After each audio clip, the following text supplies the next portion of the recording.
So I'm recording this as well. So this is basically इस letter का सबसे important, this is a very different letter. तो इसमें ये बताया है कि जो मिस किटिंग मिस पाइपर है हैज विजिटेड सारा कपल ऑफ टाइम्स. तो पेशेंट को 2 बार विजिट कर चुकी है, तो उसको हिस्ट्री के बारे में सब कुछ पता है. तो इस लाइन को बेस्ट लिखने का तरीका मैं रिकॉर्ड भी कर रहा हूँ. So I will send you all in a better way. So as you have already visited miss Kitting, so you already are aware. Aware यार यू ऑलरेडी नो, लेकिन अवेयर भी अच्छा लगेगा. So you already are aware that she is having जो भी problem है, this problem. Please the most important thing why I am recording this is to tell you, कभी भी जो सेंटेंस एज से शुरू होता है वो सो के बिना खत्म नहीं होता. वैसे तो मैंने यहाँ पे यूज कर दिया है as you already know, so you are already aware that she is having this. तो इस लाइन में आपको ज्यादा जरूरत नहीं पड़ेगी, आप आराम से यहाँ पे फुल स्टॉप लगा के खत्म कर सकते हो, क्योंकि एज के साथ सो का कॉम्बिनेशन बन चुका है. कि जैसे कि आपने 2 बार विजिटेड किया, या 2 बार भी मत लिखो, as you have already visited miss Sara, so you already are aware that she is having जो भी है, शी इज हैविंग डायबिटीज, जो भी लेटर के हिसाब से होगा मान लो. So she is having diabetes, so provide her, तो हम फुल स्टॉप लगा के कह सकते हैं हेंस शी नीड्स. ठीक है, लेकिन अगर नॉर्मल लेटर होता है ये, तो नॉर्मली हम ऐसे लिखते हैं as you know she is having diabetes. इस लाइन को कभी भी as you know she is having diabetes, इसको कभी भी सो के बिना खत्म नहीं करना, क्योंकि एज वाला सेंटेंस कभी सो के बिना खत्म नहीं होता. जैसे कि आप जानते हो कि उसको डायबिटीज है, तो आपको ये करना है. ठीक है, तो कभी भी एज वाला सेंटेंस सो के बिना, वैसे भी नॉर्मली भी इट्स एज यू नो नहीं, वैसे भी एज शी इज सिक, ये लाइन कभी खत्म नहीं हो सकती जब तक मैं ये ना कहूं so she can not come to the class. तो एज और सो हमेशा कॉम्बिनेशन में होता है. कभी भी कोई भी सेंटेंस एज से शुरू होगा तो वो सो के बिना, क्योंकि हम कहना चाहते हैं जैसे कि वो बीमार है, क्योंकि वो बीमार है इसलिए. जैसे कि आप जानते हो, इसलिए आपको ये करना है. As you already visited twice, so you are already aware, तो आपको इसके बारे में पहले से ही पता है. So this is how you use it, and it is very important. So I have recorded this thing for you that whenever you use the connector you finish the connector. जैसे ऑल्दो के साथ हमेशा yet का use करना होता है. सो अगर although का ये चलो हम बाद में बातें करेंगे, लेकिन ये कॉम्बोज होते हैं, इनको पूरा करना होता है हमेशा. तो इनसे तभी सेंटेंस एक अच्छे से पूरा होता है.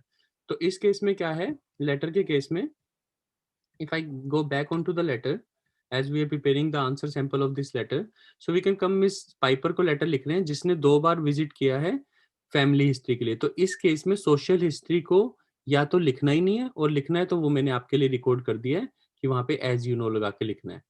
ठीक है, तो अब देखते हैं पेशेंट की. सारा किटिंग 20 ईयर्स की है सिर्फ, और क्या है, मेरे केयर में थी, going home from the hospital, 3 दिन पहले एडमिट हुई थी. इन्फेक्शन हो गया था स्किन ग्राफ्ट को, साइकेट्रिक प्रॉब्लम्स है, डिप्रेशन की, previous episode of self mutilation है.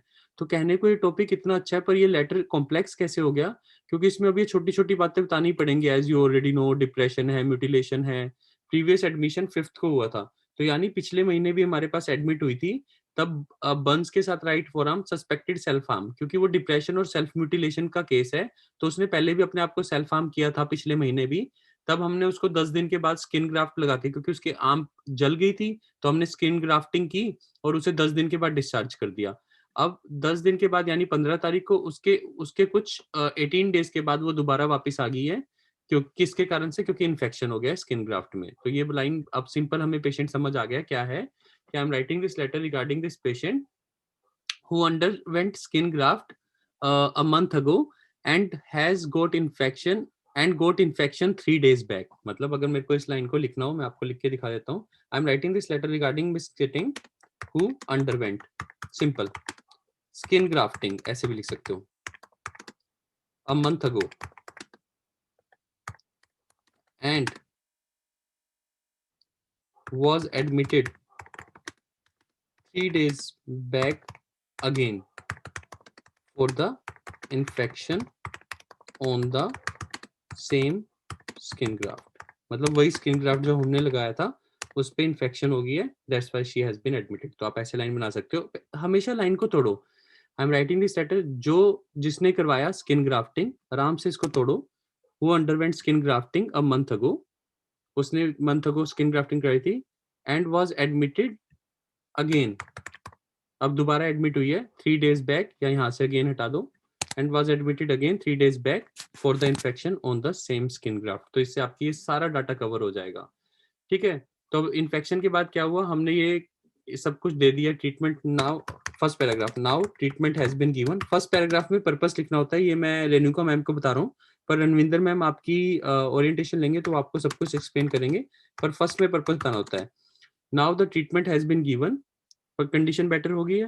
हाँ, कंडीशन बेटर हो गई है क्योंकि एरिया को लेफ्ट अनकवर कर दिया है, कंडीशन इज बेटर। और अब डिस्चार्ज प्लान में क्या करना है, continue ampicillin, monitor skin graft, monitor compliance with the medication. तो एक तो कंप्लायंस की वो मेडिकेशन लेती रहे, इनको स्किन ग्राफ्ट को मॉनिटर करना है और एम्पिसिलिन को कंटिन्यू करना है, तो मतलब फॉलो अप केयर प्रोवाइड करनी है।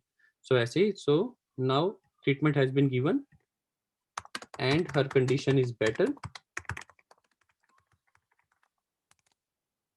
तो कंडीशन बेटर होगी तो पेशेंट क्या होगा, डिस्चार्ज। तो she is being discharged, but she requires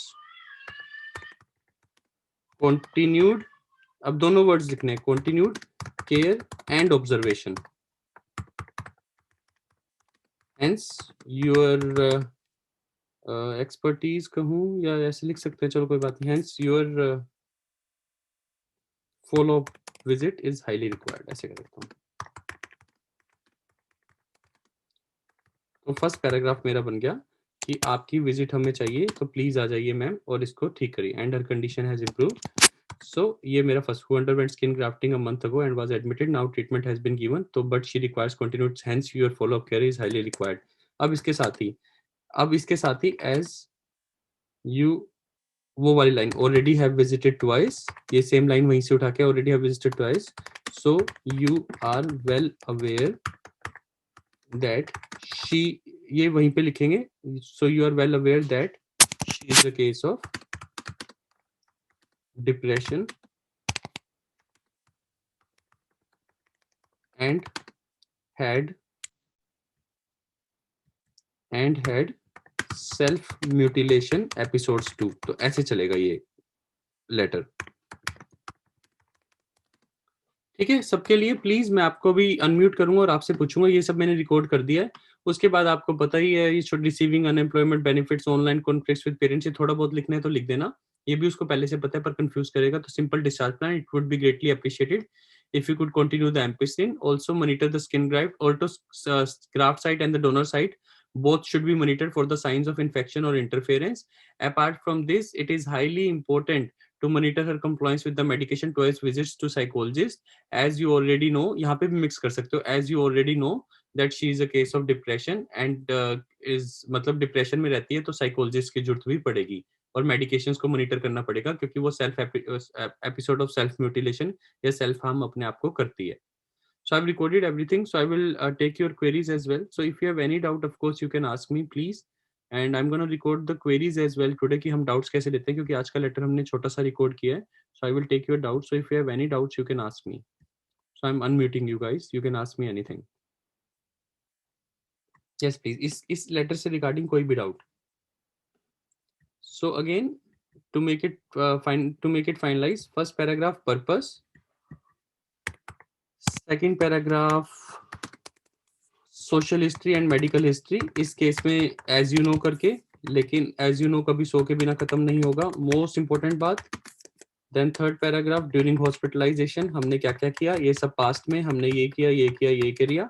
और इसकी लास्ट लाइन ये लिख सकते हो, now the area has been left uncovered, ये प्रेजेंट में लिख सकते हो। इसको ऐसे ही मिक्स करते हो, as the infection has reduced, ऐसे भी लिख सकते हो क्योंकि इन्फेक्शन कम हो गई है, तो area has been left uncovered.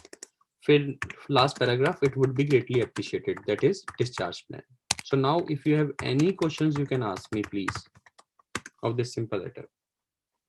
So I have recorded everything, आप इसको 5-10 टाइम्स सुनना, so we'll actually get to know. And sorry about yesterday's recording that I have already mentioned कि वो it's getting kind of uploaded on the YouTube, it was a big one so it's taking time, so as soon as it gets done I will definitely send you one.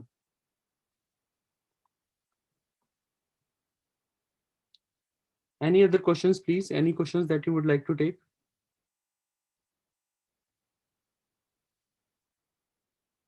So no doubts today? So I'm stopping the recording at the moment, but if you would have doubts, I will again ask you.